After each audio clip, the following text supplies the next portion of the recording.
Hello friends, ഒരു പുതിയ വീഡിയോയിലേക്ക് എല്ലാവർക്കും സ്വാഗതം. ഇന്നത്തെ വീഡിയോ സിമ്പിളായിട്ട് ഉണ്ടാക്കാൻ പറ്റുന്ന ഒരു ഒഴിച്ചുകൂട്ടാൻ്റെ റെസിപ്പിയാണ്.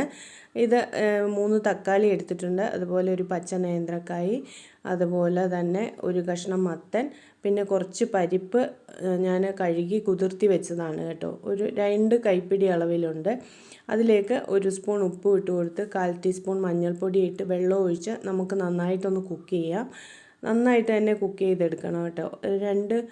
2-3 വിസിലൊക്കെ ആകുമ്പോഴത്തേക്ക് തന്നെ നന്നായിട്ട് വെന്ത് കിട്ടും. പരിപ്പ് കുതിർത്തതായതുകൊണ്ട് തന്നെ പെട്ടെന്ന് വെന്ത് കിട്ടുന്നതാണ്. അപ്പോൾ അടച്ചു വെച്ചിട്ട് കുക്ക് ചെയ്യാൻ വെച്ചിട്ടുണ്ട്. ഇതിലേക്കൊരു വറവ് തയ്യാറാക്കാം. ഒരു 2 ടേബിൾ സ്പൂൺ അളവിൽ ഉഴുന്ന്, കായം, അതുപോലെ 1/4 ടീസ്പൂൺ ജീരകം, കുറച്ച് നമ്മുടെ ഫെനുഗ്രീക്ക്, അതായത് ഉലുവ, അതും കൂടെ എടുത്ത് നമുക്കൊന്ന് ഡ്രൈ റോസ്റ്റ് ചെയ്തെടുക്കണം. കായം പിന്നീട് ഇട്ടാലും മതിയാകും. ഞാൻ കായം ആദ്യം ഇട്ടത്. കായം വറുത്ത ഒരു സ്വാദ് നല്ല ടേസ്റ്റ് ഉണ്ട് കേട്ടോ. അതുകൊണ്ടാണ്. കായപ്പൊടിയാണെങ്കിൽ പിന്നീട് ഇട്ടാലും മതി. ഞാൻ ആദ്യം തന്നെ ഇട്ടിട്ടുണ്ട്. കരിഞ്ഞൊന്നും പോകില്ല. ഇത് ഫ്രൈങ് പാൻ ആയതുകൊണ്ട് തന്നെ അങ്ങ് കരിയാതെ നമുക്ക് വറുത്തെടുക്കാൻ പറ്റും.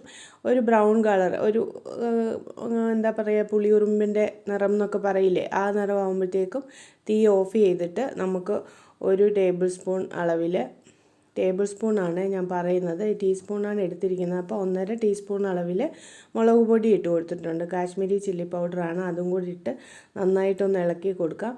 ആ ചൂടിൽ ഒന്ന് വറുത്താൽ മതിയാകും, അല്ലാതെ വേറെ തീയൊന്നും കത്തിക്കേണ്ട ആവശ്യമില്ല.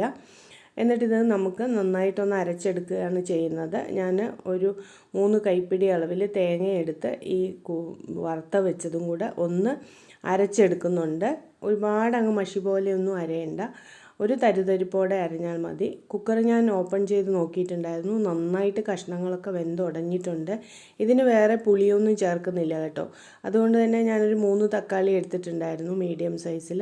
നിങ്ങൾക്ക് പുളി അധികം വേണമെങ്കിൽ കുറച്ചും കൂടെ തക്കാളി എടുക്കാവുന്നതാണ്. നല്ല ടേസ്റ്റുള്ള ഒരു കറിയാണ് കേട്ടോ. ഇത് നന്നായിട്ട് വെന്തുടച്ചതിന് ശേഷം നമുക്ക് ഈ അരപ്പും കൂടെ അതിലേക്ക് ഒഴിച്ച് നന്നായി തിളപ്പിച്ചെടുക്കണം. അരപ്പ് ഞാൻ പറഞ്ഞല്ലോ, മഷി പോലെയൊന്നും അരയണ്ട, ഒരു തരിതരിപ്പോടെ അരഞ്ഞാൽ മതിയാകും. ഉഴുന്നൊക്കെ വറക്കുന്നത് കൊണ്ട് തന്നെ നന്നായിട്ട് കൊഴുത്ത ഒരു കൂട്ടാനാണിത് കേട്ടോ. പിന്നെ പരിപ്പും നന്നായിട്ട് വെന്തിട്ടുണ്ടല്ലോ. ഇത്രയും കൊഴുപ്പ് ആവശ്യമില്ലാത്തവർ ഉഴുന്ന് വളരെ കുറച്ച് ചേർത്താൽ മതിയാകും. ഒരു വലിയ ടേബിൾ സ്പൂൺ അളവിലാണ് ഞാൻ ചേർത്തത്. ഇനി കുറച്ച് കറിവേപ്പിലയിട്ട് വെളിച്ചെണ്ണ ഒഴിച്ചാൽ ഈ കൂട്ടാൻ റെഡിയായി. ഇതിലേക്ക് വറവിൻ്റെ ഒന്നും ആവശ്യമില്ല. നല്ല പച്ച വെളിച്ചെണ്ണ ഒഴിച്ചാൽ മതിയാകും. നല്ലോണം ഇളക്കി കൊടുത്തിട്ട് ഞാൻ അങ്ങനെയാണ് ഉണ്ടാക്കിയത്. നിങ്ങൾക്ക് വേണമെങ്കിൽ വറുത്തിടാം. അപ്പോൾ ഇന്നത്തെ വീഡിയോ ഇത്രയേ ഉള്ളൂ. വീഡിയോ ഇഷ്ടമായ ലൈക്ക് ചെയ്യണം, ഷെയർ ചെയ്യണം, കമൻറ്റ് ചെയ്യണം. താങ്ക്